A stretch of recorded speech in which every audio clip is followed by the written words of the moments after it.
what I have charged myself to do is to take up the task of seeing if there is a way we can find a way as providers doing this work with these families to keep our finger on the pulse of what is the research saying that supports or clarifies or highlights or helps us in the work that we are doing with these families. And I'm a clinical psychologist, and so the clinical psychologist, my bias tends to be towards researching and understanding what the literature has to say.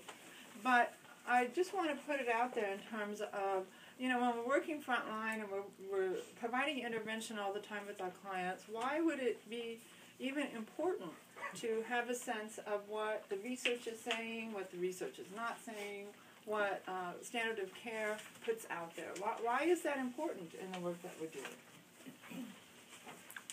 Thoughts, questions, comments, ideas? Care always likes to come in and make assumptions on what's best, which means how they can do something with the least, how they can pay the least and get the most. So they're very interested in numbers, and a lot of times they're the ones that pay us as a provider. So it's not a bad idea to be respectful of what the data says while we're writing our notes and planning our treatment. Okay, because of outside parties looking at what we're doing. Okay? Other ideas, other reasons.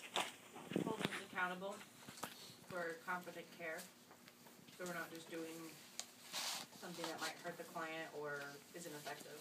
Mm-hmm. Yes, because one of our major tenets is do no harm, right? So how do we know if we're doing harm or not, right? Now, as we know with behavioral research in particular, let alone, the so-called hard sciences, it's very hard to get good clean results, as they say, right? Uncontaminated research is very difficult, let alone when you add in the kind of research that is required to be trying to identify what is really effective in terms of treatment. There's countless variables involved. So we've got third-party payer or oversight. We've got do no harm, having some confidence that hopefully we're not doing harm. What else? Other reasons why.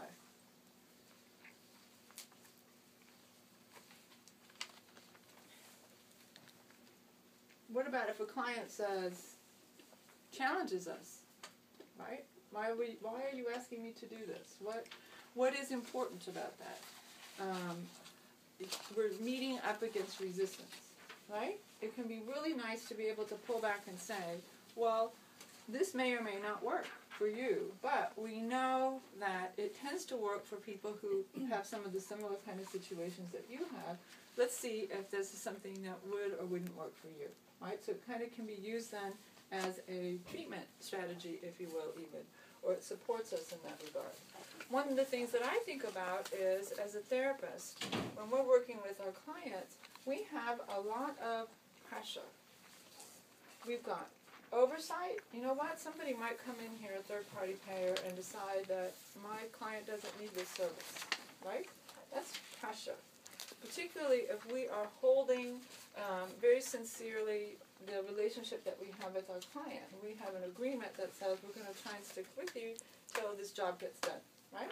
But we've got a pressure, right? What other pressures do we have as therapists? From the parents. I'm not seeing any change. You've been here 2 weeks. Why isn't it better? Yes, very good. All right. Why are you sure what you're doing is really working, right? Yes, we have pressure from within the system, right? But That's another one of kind my of pressure. favorites. What? I'm saying that's one of my favorites. I don't have the problem. She got the problem. Fix her. Good. Other pressures. Do we get pressure within ourselves? Yeah, we'll have internal pressure as well, right? We may have doubt as a therapist. Am I really doing the right thing? Is this the best thing for this client? So these kind of pressures will have a tendency, if we're not careful as therapists, to wear us down, right? We can have and then be at risk for certain kinds of burnout or compassion fatigue. And so it can be really helpful if you've got some outside validation as a therapist, that where you're going or what you're focusing on or what your therapeutic expertise is saying is on the right track. And sometimes that's even harder as you get more experience. Because as we get more experience, what happens with our sense of what we are doing with our clients? It becomes more intuitive, doesn't it? Or it will feel that way. We won't have the, we're not trying to apply techniques that we may have learned at a training so much, or that we just learned in this really cool class we took in our graduate studies. It becomes part of us, our therapeutic style, our therapeutic intervention, and we sometimes don't even realize what it is that we are doing in a way that maybe if we have to account to a third-party payer or account to somebody on the treatment team, if we have to account to somebody who is even a colleague that we're trying to do a case consultation and we want to say, this is what I'm doing, if we aren't kind of bringing ourselves up at times to think about, well, what is seeable by other people, then we can find ourselves not even realizing what work it is that we're actually doing. So, let's take a look at the handout that I gave you. I basically used a form of a fill-in-the-blank. So as we go along, you may find that some of these fill-in-the-blanks are obvious and some are not so obvious. So what I decided to do was, in talking about trying to find a way to organize, how do we talk about the work that we do for Impact Plus clients and target this empirical basis in a way that somehow is coherent and organized. This is very difficult, and I've been struggling with that. So basically what I came down with was using kind of an organizational lens of that section on our treatment notes called Response to Treatment. And there's a few reasons really why I decided to do that. And so by and large, in my opinion, that is the response to treatment lens is the place where our therapeutic self is most likely to be seen. When you are looking at documentation, when we're trying to talk about whether or not treatment services are justified. And so I'll talk a little bit more about that as we go. But what I decided to do was to take the 4 phases of Impact Plus's wraparound treatment model and talk about the response to treatment section that we're trying to document on treatment notes and run through these stages. Now today all I'm going to do is talk about engagement, because the first phase, according to the wraparound model, is engagement, and somebody may know what the other, it's 2 parts to the first phase of Impact Plus wraparound model process. What? Engagement and, yes, what is it? Team preparation. Somebody's paying attention to my handout. I knew that. Again, if you have been doing this work for a long time, you are probably doing this automatically. And you're not even thinking about the process that you're going through.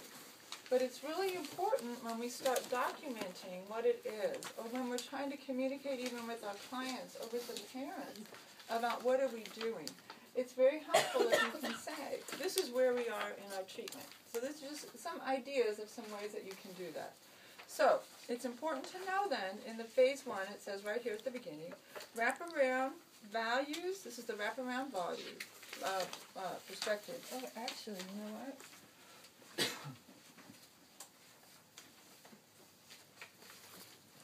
I need my own cheat sheet. Like, what goes in that blank? I don't know how many people have read. Well, never mind. I won't out anybody. I have read the Impact Plus user manual relatively recently as part of charging myself to take up this work again of trying to see, can we get empirically based research findings to support what it is we're doing. So the wraparound model values the family perspective and emphasizes the need to have family members as equal decision makers